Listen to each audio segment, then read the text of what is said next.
एक घटना, हम लोग कुंडलपुर में थे, तो कुंडलपुर की घटना आपको सुना रहा हूँ। हम लोग के बड़े महाराज थे, हमारे साथ दीक्षित थे, धीर सागर जी, समाधिस्थ धीर सागर जी महाराज जी की आपको बात बता रहा हूँ मैं। धीर सागर जी महाराज जी और हम लोग सब पूरे मतलब संघ के साधु लोग कुंडलपुर में आहार के लिए निकल रहे थे। अब आहार के लिए निकल रहे थे तो आचार्य श्री जी निकल गए, समय सागर जी बड़े महाराज जी निकल गए और हम लोग का ग्रुप बचा हुआ था। अब ग्रुप जैसे ही बचा हुआ था तो हुआ ये कि हमारे महाराज जी बहुत कायसर के मामले में बहुत परफेक्ट थे। वो कायसर करते थे तो ऐसे करके करते थे और आंखों को बंद करके करते थे तो और पूरी सांसों-सांस से करते थे और हिलते नहीं थे, बिल्कुल एकदम स्टिक थे। वो सामायिक के मामले में बहुत स्टिक रहते थे वो।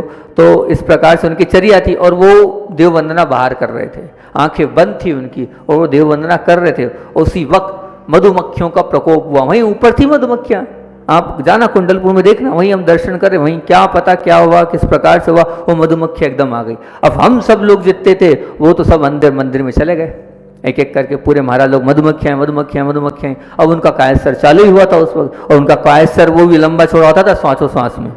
तो बस वहाँ बैठे थे मधुमक्खियाँ 1 2 3 4 5 6 7 8 9 पूरे शरीर में वो दिख ही नहीं रही है, पूरे में मधुमक्खियाँ दिख रही है।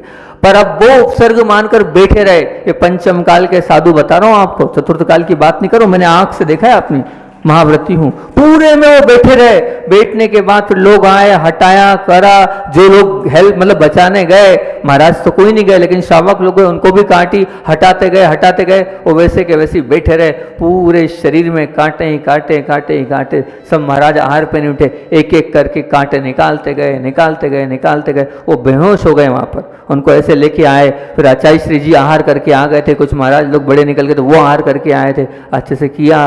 पूरे 3 दिन तक उल्टी, दस्त और पूरा शरीर ऐसा सूज गया था उनका, फिर भी उनकी समता बरकरार थी। ये स्थिति हो जाती है कि मधुमक्खियों के कारण आपने तो निकाल दिया, लेकिन किसको वो परेशान कर रही है मधुमक्खियाँ, विचार करना। ये साक्षात घटना मेरे सामने की है, हमारी दीक्षा हुई थी तब के बाद। अब आपको बता रहा हूँ मैं, वॉमिटिंग भी उसमें बहुत होती है और उसमें दस्त भी बहुत लगते हैं, इतना विष अंदर चला जाता है और पूरा शरीर सूज जाता, पीड़ा, एक एक अंग उनका जल रहा था। आचार्य श्री ने अपने हाथ से वैयावर्ती करी थी, घी और चंदन लिया और पूरे शरीर में लगाया था। जैसे ही गुरुदेव का स्पर्श हुआ उनको शांति का अनुभव होने लगा। पूरा स्पर्श करते गए गुरुजी, नमोकार मंत्र पढ़ते गए और लगाते गए, नमोकार मंत्र पढ़ते गए, घबराओ नहीं, सब अच्छा हो जाएगा, बस बड़े बाबा को याद करो, सब अच्छा होगा, और लगाते गए। वो बोले बस आचार्य श्री आप लगा रहे हो और मुझे शांति का अनुभव होता जा रहा है। शरीर में भले सूजन है पर आत्मा में सूजन नहीं है, वो ऐसा बोलते गए। ये स्थिति होती है कि आप मधुमक्खियों को लेते जा रहे हो। और दूसरी बात तो मधुमक्खियों क्या है,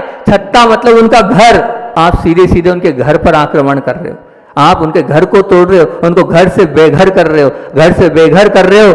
आज नहीं तो कल आप भी घर से बेघर होगे, इस प्रकार से आप कर रहे हो। तो 3 काल में इस प्रकार से कभी नहीं करना।